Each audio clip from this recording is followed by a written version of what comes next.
ಹೌದು, ನೀವು ತಮ್ಮನಲ್ಲಿ ಏನು ನೋಡಿದ್ರೆ ಅದು 100% ನಿಜ. BCom is waste of degree. With my personal experience ನಿಮಗೆ ಈ ಒಂದು ವಿಡಿಯೋದಲ್ಲಿ ಶೇರ್ ಮಾಡ್ತೀನಿ ನೋಡಿ. ನಾನು ಬ್ಯಾಂಗ್ಳೂರ್ ನಾರ್ತ್ ಯೂನಿವರ್ಸಿಟಿಯಿಂದ ಗ್ರಾಜುಯೇಟ್ ಆದೆ ವಿತ್ ಪರ್ಸೆಂಟೇಜ್ ಆಫ್ 90%. ನಾನು ಅಲ್ಲಿ ಗ್ರಾಜುಯೇಟ್ ಆಗಿದ ತಕ್ಷಣ ಇಮಿಡಿಯೇಟ್ ಆಗಿ ನಮಗೆ ಪ್ಲೇಸ್ಮೆಂಟ್ಸ್ ಆಯಿತು. ಆ ಪ್ಲೇಸ್ಮೆಂಟ್ಸಲ್ಲೇ ನಾನು ಜಾಬ್ ಹೊಡೆದೆ. So first company first placement ಅಲ್ಲೇ ಜಾಬ್ ಆಯಿತು. ಅಲ್ಲೇ ಇಮ್ಮಿಡಿಯೇಟಾಗಿ ಜಾಯ್ನ್ ಆಗಿಬಿಟ್ವೆ. ಸೊ ಜಾಯ್ನ್ ಆಗಿದ ತಕ್ಷಣ ನಮಗೆ ಸಮ್ವೇರ್ ಅರೌಂಡ್ 3 lakhs ಪರ್ ಮಂತ್ಗೆ 20,000 ಬರ್ತಿತ್ತು ನೆಟ್.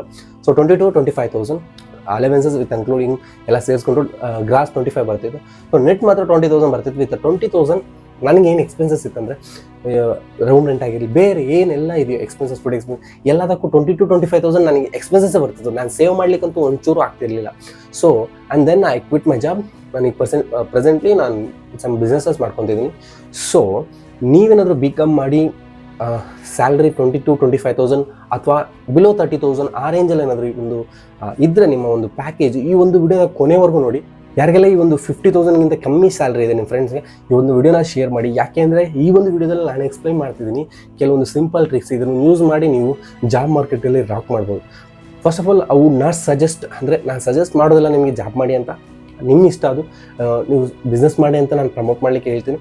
ಸೊ ಇನ್ ಕೇಸ್ ನಾವು ಜಾಬ್ ಮಾರ್ಕೆಟಲ್ಲಿ ಒಂದು 2 to 3 years ಆದರೂ ವರ್ಕ್ ಮಾಡಲೇಬೇಕು, some family reasons, marriage issues ಇದೆ ಅಂತಂದರೆ, ಸೊ ಡೆಫಿನೆಟ್ಲಿ ನೀವು ಒಳ್ಳೆ ಪ್ಯಾಕೇಜ್ನ ಈ ಒಂದು ಇಯರ್ಸ್ ಆದರೂ ಒಳ್ಳೆ ಪ್ಯಾಕೇಜ್ನ ಗಳಿಸಬೇಕು.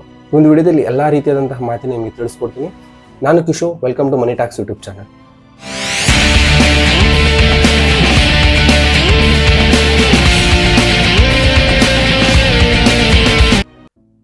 ನಮ್ಮ ಎಂಟೈರ್ ಇಂಡಿಯಾ ಡೇಟಾ ತಗೊಂಡಾಗ ನಮಗೆ ಗೊತ್ತಾಗೋದೇನಪ್ಪ ಅಂದರೆ, ನಮ್ಮ ಇಂಡಿಯನ್ ಒಂದು ಟಿಪಿಕಲ್ ಜಾಬ್ ಮಾರ್ಕೆಟಲ್ಲಿ ನಮಗೆ ಸಿಗುವಂತಹ package starting 3 to 5 lakhs, 3 to 6 lakhs ಇದೆ ಸಮ್ವೇರ್ ಅರೌಂಡ್ ಆವ್ರೇಜ್ ಆಗಿ. 3 to 6 lakhs ನಾವು we can do anything. Savings ಮಾಡೋಕ್ಕಾಗಲ್ಲ, ಸರಿಯಾದ ರೀತಿಯಾದಂಥ ಫ್ಯಾಮಿಲಿ ಮೇಂಟೆನೆನ್ಸ್ ಮಾಡೋಕ್ಕಾಗಲ್ಲ, ಯಾವುದೇ ರೀತಿಯಾದಂಥ ಕೆಲಸಗಳು ಈ ಒಂದು ಪ್ಯಾಕೇಜಿಂದ ಸಾಧ್ಯವೇ ಆಗೋದಿಲ್ಲ. ಸೊ ಇದು ನಮ್ಮ Indian typical job market salary. ಇದು ಬಿಟ್ಟು ನಾನು ಇನ್ನೊಂದು ಸಿಂಪಲ್ ಎಕ್ಸಾಂಪಲ್ ಹೇಳೋಕ್ಕೆ ಇಷ್ಟಪಡ್ತೀನಿ. ನಮ್ಮ ಇಂಡಿಯಾದಲ್ಲಿ ಯಾವುದಾದ್ರೂ ಒಂದು ಕಾಲೇಜಿಗೆ ಜಾಯ್ನ್ ಆಗಬೇಕಾದ್ರೆ ನಾವು ಚೆಕ್ ಮಾಡೋದು ಪ್ಯಾಕೇಜ್, ಕರೆಕ್ಟ್ ಅಲ್ವಾ?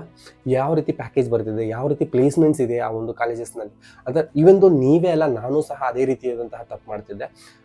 ಪ್ಯಾಕೇಜ್ ಚೆನ್ನಾಗಿದೆ, ಆ ಒಂದು ಕಾಲೇಜ್ನಲ್ಲಿ ಒಳ್ಳೆ ಪ್ಯಾಕೇಜ್ ಇದೆ ಅಂದರೆ then will join over.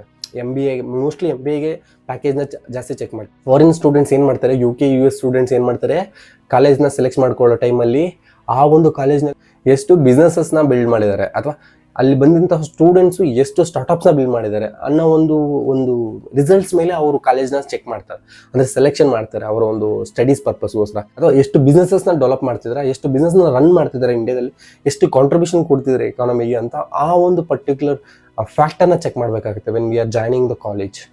Okay, factors ಆದಮೇಲೆ ನಾನು ನಿಮಗೆ ತಿಳಿಸ್ಕೊಡ್ತಿದ್ದೀನಿ ಈ ಒಂದು 3 ಸೀಕ್ರೆಟ್ಸ್, ಅಂದರೆ ಈ 3 ಟ್ರಿಕ್ಸ್ನ ಯೂಸ್ ಮಾಡಿ. ಮೊದಲಿಗೆ ಬಂದ್ಬಿಟ್ಟು ನೀವೇನಾದರೂ ಫೈನಾನ್ಸ್ ಆ್ಯಂಡ್ ಮಾರ್ಕೆಟಿಂಗಲ್ಲಿ ಇದ್ದೀರಂದರೆ, ಅಥವಾ ಅಡ್ವೈಸರಿ ಸರ್ವಿಸಸ್ ಮಾಡ್ತಿದ್ದೀರಂದರೆ, ಈಗ ಲೈಕ್ ಫೈನಾನ್ಸ್ MBA ಫೈನಾನ್ಸ್ ಮಾಡಿದ್ದು, ಅಥವಾ BCom ಅಲ್ಲಿ ಫೈನಾನ್ಸ್ ಆ್ಯಂಡ್ ಅಕೌಂಟಿಂಗ್ ಸಮಥಿಂಗ್ ಏನೋ ತೊಗೊಂಡಿದೆ, ನಾನು ಸಜೆಸ್ಟ್ ಮಾಡೋದು NISM ಸರ್ಟಿಫಿಕೇಷನ್ಸ್ನ ಮಾಡಿ.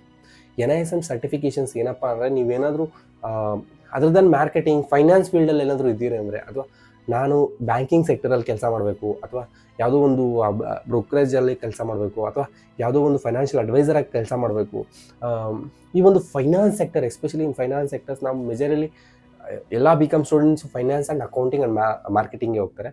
ಅದ್ರ ಮೆಜಾರಿಟಿ ಬಂದ್ಬಿಟ್ಟು ಮಾರ್ಕೆಟಿಂಗ್ ಆ್ಯಂಡ್ ಫೈನಾನ್ಸಲ್ಲಿ ಇರ್ತಾರೆ. ಸೊ ಮಾರ್ಕೆಟಿಂಗಿಂತ ಒಂದು ಸ್ವಲ್ಪ ಫೈನಾನ್ಸ್ ಬೆಟರ್ ಇದೆ. ಸೊ ಮಾರ್ಕೆಟಿಂಗ್ ಅವ್ರು ಮಾಡಿದ್ರು ಒಳ್ಳೆಯದೇ, ಯಾಕೆಂದರೆ ಮಾರ್ಕೆಟಿಂಗಲ್ಲೂ ಈ ಒಂದು ಹೆಲ್ಪ್ ಆಗುತ್ತೆ ಈ ಒಂದು NISM ಸರ್ಟಿಫಿಕೇಟ್ಸು. ಈಗ ಫಾರ್ ಎಕ್ಸಾಂಪಲ್ ನಾನು ಹೇಳೋದು NISM mutual fund distribution certifications ಮಾಡ್ಕೊಳ್ಳಿ. ಅದರಲ್ಲೇ ಸ್ಟಾಕ್ ರಿಸರ್ಚ್ ಅನಲಿಸ್ಟ್ ಅಂತ ಒಂದಿರುತ್ತೆ, ರಿಸ್ಕ್ ಮ್ಯಾನೇಜ್ಮೆಂಟ್ ಅನಲಿಸ್ಟ್ ಅಂತ ಒಂದು ಕೋರ್ಸ್ ಇದೆ. ಸೊ ಅದನ್ನು ಮಾಡಿ. ಇದನ್ನು ಮಾಡಿದ್ರೆ ನಿಮ್ಗೆ ಏನಾಗುತ್ತಪ್ಪ ಅಂದರೆ, ನಿಮ್ಮ ಒಂದು ಪ್ರೊಫೈಲ್ ಏನಿದೆ ಜಾಬ್ ಪ್ರೊಫೈಲ್ಗೆ ಇದು ಒಂದು ಆ್ಯಡ್ ಆನ್ ಆಗುತ್ತೆ. ವೆನ್ ಯು ಆರ್ ಈಗ ಆಲ್ರೆಡಿ ಕರೆಂಟ್ಲಿ ಒಂದು ಜಾಬ್ ಮಾಡ್ತಿರ್ತೀರಾ, ಅಥವಾ ಇವಾಗ ಫ್ರೆಷರಾಗಿ ಜಾಯ್ನ್ ಆಗಬೇಕಾದ್ರೆ ಈ ಒಂದು ಸರ್ಟಿಫಿಕೇಷನ್ಸ್ ಇದ್ದರೆ ನಿಮಗೆ ಪ್ರಯಾರಿಟಿ ಫಸ್ಟ್ ಸಿಗುತ್ತೆ. ಆ ಪ್ರಯಾರಿಟಿ ಮುಖಾಂತರ ಜಾಬು ಸಿಗ್ಬೋದು, ಒಂದು ಒಳ್ಳೆ ಪ್ಯಾಕೇಜು ಸಿಗುತ್ತೆ ಅಂತ ನನ್ನ ಒಂದು suggestion. Do NISM certifications, it will helps you increase your salary and preference. ನಿಮಗೆ ಕೊಡುವಂತಹ ಒಂದು ಪ್ರಿಫರೆನ್ಸ್ ಅನ್ನೋದು ಜಾಸ್ತಿ ಇರುತ್ತೆ ಆ್ಯಂಡ್ ಶಾರ್ಟ್ ಲಿಸ್ಟ್ ಮಾಡುವಂತಹ ಸಮಯದಲ್ಲಿ.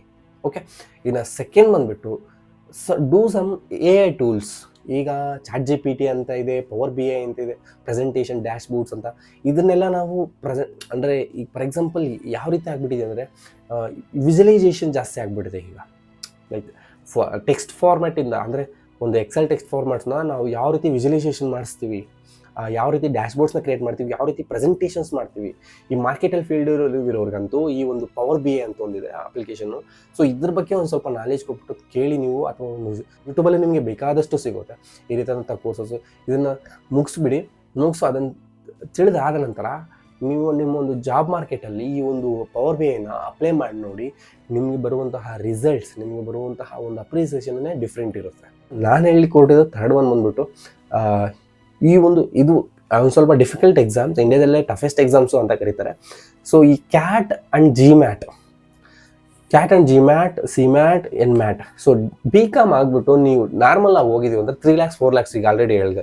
ಈ ಒಂದು ಚಾಟ್ GPT, AI ಟೂಲ್ಸು ಮತ್ತು NSMT ಸರ್ಟಿಫಿಕೇಷನ್ಸ್ ತೊಗೊಂಡ್ರು ನಿಮಗೆ ಅಪ್ ಟು 10 to 12 lakhsವರೆಗೂ ಪ್ಯಾಕೇಜ್ ಕೊಡ್ತಾರೆ. ಇದಕ್ಕಿಂತ ಜಾಸ್ತಿ ಬೇಕು ನನಗೆ ಅಂತ ಆಲೋಚನೆ ಮಾಡ್ತಿದ್ರೆ, ಸೊ ನೀವು MBA ಮಾಡಬೇಕು, that some different level top notch ಸ್ಕೂಲ್ಸಲ್ಲಿ ಮಾಡಬೇಕು. ಟಾಪ್ ನಾಚ್ ಬಿ ಸ್ಕೂಲ್ಸ್ ಯಾವಪ್ಪ ಅಂದರೆ IIM ಬರುತ್ತೆ, ISB ಬರುತ್ತೆ, IMA ಬರುತ್ತೆ, IMC ಬರುತ್ತೆ.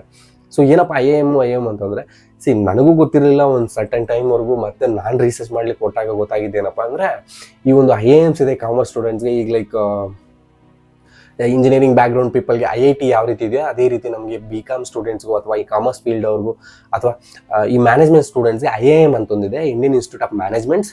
ಸೊ ಈ ಒಂದು ಪರ್ಟಿಕ್ಯುಲರ್ CAT ಎಕ್ಸಾಮ್ ಬರೋ ಮುಖಾಂತರ ಈ ಒಂದು IIMsಗೆ ಸೆಲೆಕ್ಟ್ ಆಗ್ತೀವಿ ನಾವು. IIMs ಬೇಸ್ಡ್ ಆನ್ ಪರ್ಸೆಂಟೇಜಸ್, ಅದೆಲ್ಲ ಪ್ರೊಸೆಸ್ ಎಲ್ಲ ಸಪ್ರೇಟ್ ಇದೆ. ಸೊ ನಾನು ಈ ಒಂದು ಬೇಸಿಕ್ ಇನ್ಫಾರ್ಮೇಷನ್ ತಿಳಿಸ್ಕೊಡ್ತೀನಿ. IIM ಮಾಡಬೇಕಾದ್ರೆ CAT ಎಕ್ಸಾಮ್ ಕೊಡಬೇಕು. CAT ಎಕ್ಸಾಮ್ಗೆ ಸಿಂಪಲ್ಲು ನಿಮಗೆ ಇಂಗ್ಲೀಷು, ಲಾಜಿಕಲ್ ರೀಸನಿಂಗು, ಮ್ಯಾಥ್ಸ್ ಒಂದು ಸ್ವಲ್ಪ ಗೊತ್ತಿದ್ರೆ ಸಾಕು. ಇದನ್ನು 1 ವೀಕಲ್ಲೂ ಕ್ಲಿಯರ್ ಮಾಡ್ಬೋದು, 1 ವೀಕ್ ಟೈಮ್ ತೊಗೊಂಡು ಕ್ಲಿಯರ್ ಮಾಡೋರು ಇದ್ದಾರೆ, 1 ವರ್ಷ ಟೈಮ್ ತೊಗೊಂಡು ಕ್ಲಿಯರ್ ಮಾಡೋರು ಇದೆ. ಇದು CATನ ಮಹತ್ವ. ಸೊ ಇದಾದ ನಂತರ GMAT ಇದೆ. GMAT ಇದು ಗ್ಲೋಬಲಿ ರೆಕಗ್ನೈಸ್ಡ್ ಎಕ್ಸಾಮಿನೇಷನ್. ನೀವು ಇಲ್ಲಿ ಕೂತ್ಕೊಂಡು ಈ ಎಕ್ಸಾಮ್ ಬರೆದು, ಅಂದರೆ ಇದಕ್ಕೊಂದು ಸ್ವಲ್ಪ ಫೀಸ್ ಅನ್ನೋದು ತುಂಬ ಜಾಸ್ತಿ ಇರುತ್ತೆ, 20,000 ಇರುತ್ತೆ ಎಕ್ಸಾಮ್ ಫೀ. ಸೊ ಈ ಒಂದು ಎಕ್ಸಾಮ್ ಫೀ ನೀವೇನೋ ಕಟ್ಬಿಟ್ಟು ಇಯರ್ಲಿ 5 times ಬರಿಬೋದು. ಸೊ ಈ ಎಕ್ಸಾಮ್ ಬರೆದ್ರೆ ನಿಮಗೆ ಇಂಡಿಯಾದಲ್ಲಿರುವಂತಹ B ಸ್ಕೂಲ್ಸ್ಗೂ ಮತ್ತು ಇಂಟರ್ನ್ಯಾಷನಲ್ B ಸ್ಕೂಲ್ಸ್ಗೂ ನೀವು ಅಪ್ಲೈ ಮಾಡ್ಬೋದು ಆಫ್ಟರ್ ಡೂಯಿಂಗ್ GMATಲ್ಲಿ ಒಂದು ಒಳ್ಳೆ ಸ್ಕೋರ್ ಮಾಡಿದ್ಮೇಲೆ ನೀವು ಇಂಟರ್ನ್ಯಾಷನಲ್ ಸ್ಕೂಲ್ಸ್ಗೂ ಅಪ್ಲೈ ಮಾಡ್ಕೋಬೋದು. ಸೊ ಇನ್ನು ಮ್ಯಾಟ್ ಅಂತಿದೆ, CMAT ಅಂತಿದೆ. BCom ಆದಮೇಲೆ ಈ ಒಂದು ಕೋರ್ಸಸ್ನ ನೀವು ಬ್ರೌಸ್ ಮಾಡಿಬಿಟ್ಟು ಸರ್ಚ್ ಮಾಡಿ ಈ ಒಂದು ಕೋರ್ಸಸ್ನ ಮಾಡಿ ಒಳ್ಳೆ ಬಿಸ್ನೆಸ್ ಸ್ಕೂಲ್ಸ್ಗೆ ಸೆಲೆಕ್ಟ್ ಆಗಿ ಒಳ್ಳೆ ಪ್ಯಾಕೇಜ್ನ ಗಳಿಸಿ ನಿಮ್ಮ ಲೈಫ್ನ ಸೆಟಲ್ ಮಾಡ್ಕೊಳ್ಳಿ ಅಂತ ಹೇಳ್ತಾ ಒಂದು ವಿಡಿಯೋನ ಇಲ್ಲೇ ಮುಗಿಸ್ತೀನಿ. ಈ ಒಂದು ವಿಡಿಯೋನ ಏನಾದರೂ ನಿಮಗೆ ಇಷ್ಟ ಆಗಿದ್ರೆ ಅಥವಾ ನಿಮ್ಮ ಒಂದು ಸ್ನೇಹಿತರಿಗೆ ಈ ಒಂದು ವಿಡಿಯೋನ ಶೇರ್ ಮಾಡಿ, ಲೈಕ್ ಮಾಡಿ ಮತ್ತು ಸಬ್ಸ್ಕ್ರೈಬ್ ಮಾಡ್ಕೊಳ್ಳಿ. ಬರ್ತೀನಿ. ಬಾಯ್.